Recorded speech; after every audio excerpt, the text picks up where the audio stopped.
Sir, आमच्या चॅनलवर आपलं अभिनंदन स्वागत आहे. आणि आपण पण जिल्हा परिषद निवडणुकीचे इच्छुक उमेदवार आहे. काय म्हणणार सर, कसं करणार तुम्ही जिल्हा परिषदचं नियोजन कसं करणार उमेदवारी? आमचे संभाजीनगरचे खासदार माननीय संदीपान पाटील भुमरे साहेब आणि पैठण तालुक्याचे विकास महर्षी विलासबापू भुमरे आमदार यांच्या नेतृत्वाखाली जिल्हा परिषद अंतर्गत रोड, नाल्या आणि पाण्याचे नियोजन करणार आहे. व आम्हाला ठिकाणी बस स्टँडच्या अजून आतापर्यंत कोणत्या प्रकारची व्यवस्था झालेला नाही. नाल्याचे प्रश्न आहेत आमचे. काय आहे ते प्रश्न? म्हणजे अंतर्गत नालेच नाही, तर त्याच्यामुळे लोकांना त्रास होतो. ते आपण सोडायचे प्रयत्न करणार. सर, आपण राजकारणामध्ये किती वर्षापासून आहे? 1991 पासून सोसायटीचे 22 वर्ष माझ्या ताब्यात विविध कार्यक्रम सोसायटी होती. 2000 ते आतापर्यंत मी सरपंच होतो 2000 ते 2004 पर्यंत. आणि आता पण माझंच पॅनल सरपंच वगैरे माझेच आहे गावात. किती आहे सरपंचची संख्या? किती आहे सदस्य संख्या 17 आहे. आणि सरपंच कोण आहे सर? मनीषा अण्णासाहेब येळे सरपंच आहे ओबीसी. ते चांगलं काम चालू आहे का त्यांचं? काम चांगलं. आपण जिल्हा परिषद मध्ये निवडून आल्यावर काय काय करणार त्याच्यासाठी? व्यायामाड म्हणजे बस स्टँड नाहीये व्यायामाडवा गावात. आणि अनेक म्हणजे ज्या जिल्हा परिषद अंतर्गत जे रोड आहेत, नाल्या आहेत, ते चांगले करायचा प्रयत्न करायचे. सर, आपण म्हणते की आपण 91 पासून राजकारणामध्ये आहे. आणि जे पंतप्रधानांकडून घरकुलची स्कीम आणि जी मनरेगाची जी स्कीम असते, ते काय जनतेला लाभ मिळालेले का? किती लोकांना आतापर्यंत लाभ मिळालेला सर? हे धनगर समाजाला 100 लोकांना मिळालेले आहे. आणि मनरेगामध्ये 50 लोक. सर, आपलं शिक्षण झालेलं आहे की आपण शेती करतो?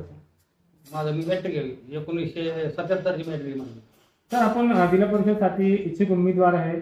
युवा मांडवाचे जनतेला काय आवाहन करणार की तुमचे मतदान तुमचे हक्काने करा अगर तुम्ही इच्छुक उमेदवार उभे आहे तर? मतदान आतापर्यंत जे बी आमच्या व्या मांडवा सर्कल मधून जे लोक निवडून आले, तर 25 वर्षापासून व्या मांडवा गावामधील कोणत्याही उमेदवाराला आतापर्यंत म्हणजे तिकीट मिळालेलं नाही. आणि जे आतापर्यंत जे होते ते संभाजीनगर ठिकाणी राहतात आणि जे सर्कलमध्ये कोणत्या प्रकारचे कामं करीत नाहीत. सर, आपण जिल्हा परिषदला निवडणूक लढणार आहे, तर आपण अपक्ष लढणार की आपलं कोणती पार्टी आहे? आमची शिंदे गटाचे शिवसेना आहे. काय नाव सर आपला? लहू रामभाऊ टुकरे. स्वागत, अभिनंदन आहे. आणि सरांनी जे माहिती दिलेली आहे, तो आपण एक युवा आहे, युवा मानवामध्ये केव्हापासून राहत आहे आणि सरांनी जे कार्य केलेले आहे तुम्हाला पूर्ण माहिती आहे का सरांबद्दल? नमस्कार, मी बाळासाहेब अंकुशराव धामुर्डे. मी खंडाळा गावाचा नागरिक आहे. माझं गाव इथून 4 किलोमीटर अंतरावर आहे. आणि यांचं लोक वाटलाचं कसं आहे की ते पूर्ण म्हणजे ग्रामीण मधले असल्यामुळे त्याला ग्रामीण जनतेची नाळ आहे. आणि त्यांनी 1991 पासून जे राजकारणात आहे त्यांच्या माध्यमातून इथं भरपूर विकास झालेला आहे. त्यांनी मार्केट कमिटीचं वाढवली, पुन्हा त्यांनी शौचालय करणे, जुन्या काळातला विकास त्यांच्याच माध्यमातून झाला. जे सर उमेदवार आहे जिल्हा परिषदचे इच्छुक उमेदवार आहे, तर तुम्ही संतुष्ट आहे का सर? एकदम भारी उमेदवार आहेत. पुन्हा त्यांचे सगळे जुने राजकारणी असल्यामुळे त्यांच्या प्रत्येक खेड्यापाड्यात ओळख आहे आणि त्यांचा विकास दृष्टिकोन असतो. आम्ही खेड्यातले लोक आहेत ना, तर ज्यावेळेस तिथे येतो त्यावेळेस ते प्रत्येकाला मदत करतात. पुढं तुमच्या काही वैयक्तिक दवाखान्याचे काम असले, सार्वजनिक शासकीय काम असले, ते धावून येतात प्रत्येकाला. आणि ते म्हणजे खेड्यापाड्यातल्या सगळ्या ग्रामीण जनतेची नाळ जोडून येते. आपला बिझनेस आहे का शेती करतो सर? मी शेतीत करतो. काय नाव आपलं? बाळासाहेब धामुर्डे. सर, आमच्या चॅनलवर आपलं स्वागत, अभिनंदन आहे. आणि लव पाटील सर जे आहे जिल्हा परिषदचे इच्छुक उमेदवार आहे. आणि आपण एक तरुण आहे. तरुणांसाठी गावात काय हवा त्याच्याबद्दल पूर्ण माहिती दिला. नमस्कार, मी राजेंद्र दशरथ पवार. आम्हाला नौपाटलाकडून आहे ना एक बस स्टँड, व्यायामशाळा, सार्वजनिक बाथरूम हे अपेक्षित आहे आमच्याकडे.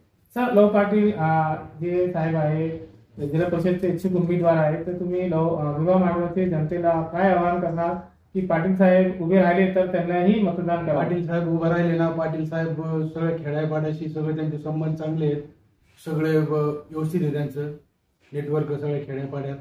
तर आमची अपेक्षा आहे पाटील जर आले तर हे सगळे कामं करतील. आपलं सेक्शन आहे का आपण बिझनेसमॅन आहे? सर मी व्यवसाय काय नाव आहे आपलं? राजेंद्र दशरथ पवार. थँक्यू.